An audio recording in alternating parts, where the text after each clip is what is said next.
নমস্কার।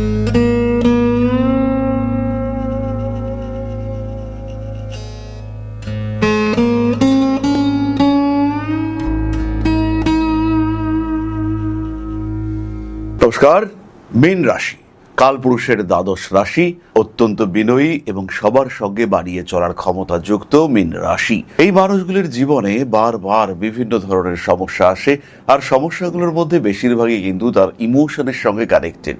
ফিনান্সিয়াল দিক থেকে মীন যে খুব দুর্বল তা কিন্তু নয়, কর্মক্ষেত্রে মীন যে খুব সমস্যার মধ্যে বা চাপে আছেন তাও কিন্তু নয়। কিন্তু মনের কথা যখন আমি বলবো, তখন কিন্তু মীন রাশি বা লগ্নের মানুষদেরকে বারবার সমস্যার মধ্যে পড়তে হয়। কখনো রোমাঞ্চিকতার অভাব, কখনো মনের মধ্যে দুঃখ, কখনো ডিপ্রেশন, কখনো একা একা হয়ে গেলাম, এইরকম বিভিন্ন মানসিক অস্থিরতা মীন রাশি বা লগ্নের মানুষদেরকে বারবার জীবনে ডিস্টার্ব করে থাকে। তাই এগুলোই যদি আপনার সমস্যা হয়, তাহলে এটা কিন্তু কমন। সাধারণ বৃহস্পতি বা কিছুটা মঙ্গলের প্রতিকার করে আপনি এই সমস্যা থেকে বেরিয়ে আসতে পারেন। কারোর কারোর ক্ষেত্রে সামান্য চন্দ্রের রেমেডি, সেটাও কিন্তু আপনাকে এই সমস্যা থেকে বার করে নিয়ে আসতে পারে। আমি দেখেছি মীন রাশি বা লগ্নের বহু মানুষ, তারা ডিপ্রেশনে রয়েছেন, একটা সিম্পল পার্ল আর একটা ছোট্ট পোখরাজ, এই কম্বিনেশন কিন্তু তাদেরকে হ্যাপি করে তুলেছে। সিম্পল রেমেডিতে তারা কিন্তু অনেকটা সুস্থ হয়ে উঠতে সক্ষম হয়েছেন। এই সমস্যাগুলো বড় কোনো সমস্যা নয়, কিন্তু মীন রাশি বা লগ্নের মানুষরা যদি কর্মক্ষেত্রে বারবার ডিপ্রাইভড হন, চাকরি বারবার যদি চলে যায়, চাকরির চেষ্টা করছেন, কিছুতেই চাকরি হচ্ছে না, আপনি জানেন you are the best candidate, 14 জন ইন্টারভিউ দিতে এসেছে, তার মধ্যে আপনি সেরা, but you are not getting the job. Continuously interview দিতে দিতে দিতে দিতে ধৈর্য হারা হয়ে পড়ছেন আপনি। মানসিক চাপ থেকে চেষ্টা করেও নিজেকে মুক্ত করতে পারছেন না আপনি।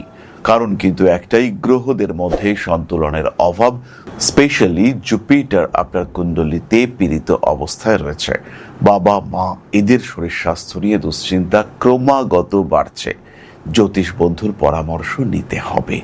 চাকরিতে শত্রুতা বাড়ছে, কোনো একটা রিলেশনশিপের মধ্যে জড়িয়ে যাচ্ছেন, চাইছেন না, কিন্তু ধীরে ধীরে সেই রিলেশনশিপের মধ্যে আরও জড়িয়ে যাচ্ছেন।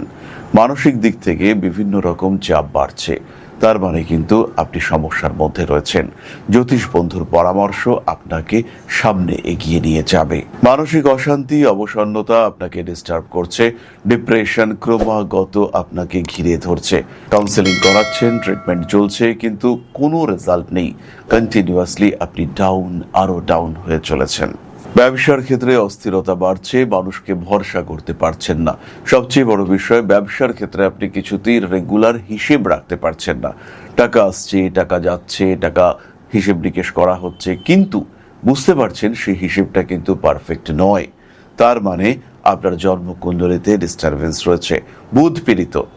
টাকা হারিয়ে যাচ্ছে, কাগজপত্র খুঁজে পাচ্ছেন না, টাকা পয়সা জমানোর চেষ্টা করছেন, সেইখান থেকেও টাকা পয়সা কোনো না কারো কারণে ড্রেনেজ হচ্ছে। আনএক্সপেক্টেড এক্সপেন্ডিচার, আনকন্ট্রোলড এক্সপেন্ডিচার, সেটা আপনি কিছুতেই সামাল দিতে পারছেন না। বাড়ির বয়স্ক মানুষটার শরীর এত খারাপ হচ্ছে, ক্রমাগত শরীরটা খারাপ হয়ে যাচ্ছে, আপনার মনে হচ্ছে কিছু একটা খারাপ হচ্ছে আপনার সাথে, একটা নেগেটিভিটি সে যেন আপনাকে ক্রমাগত ঘিরে ধরছে। যদি আপনি এই অবস্থা ফিল করেন, তাহলে অবশ্যই আপনার জন্মকুণ্ডলী জাজ করা দরকার রয়েছে। কুণ্ডলী অবশ্যই আপনাকে জাজ করতে হবে এবং জীবনকে আরেকটু বেটার করে তোলার চেষ্টা আপনাকেই স্বয়ং করতে হবে। কুণ্ডলীতে রবি পীড়িত হয়ে রয়েছে, ক্রমাগত বদনাম হচ্ছেন। বাড়ির মানুষজন তারাই আপনাকে সহ্য করতে পারছে না, যাদের জন্য আপনি প্রায় প্রাণ দিয়ে ফেলেছিলেন, যাদের জন্য করতে করতে আপনার শেষ হয়ে গিয়েছিল জীবন প্রায়, সেই মানুষগুলো আপনার এগেইনস্টে কথা বলছে, তারা আপনাকে ইগনোর করছে, তারা আপনাকে গুরুত্ব দিচ্ছে না, ক্রমাগত তারা চাইছে যে আপনার ক্ষতি হোক। তাহলে আপনাকে কিন্তু জ্যোতিষ বন্ধুর পরামর্শ অবশ্যই নিতে হবে, কারণ জীবন যেহেতু আপনার, একে ভালো রাখার দায়িত্ব আপনার। আশেপাশের মানুষজন তারা যে ভীষণভাবে আপনাকে কেয়ার করবে, আপনাকে ভালো রাখতে চাইবে, সেটা নাও হতে পারে, কিন্তু আপনাকে ভালো রাখার গুরু দায়িত্ব সেটা আপনাকেই নিতে হবে। সমস্যা আসলে সেই সমস্যা থেকে নিজেকে ফ্রি করার চেষ্টা সেটা করতে হবে।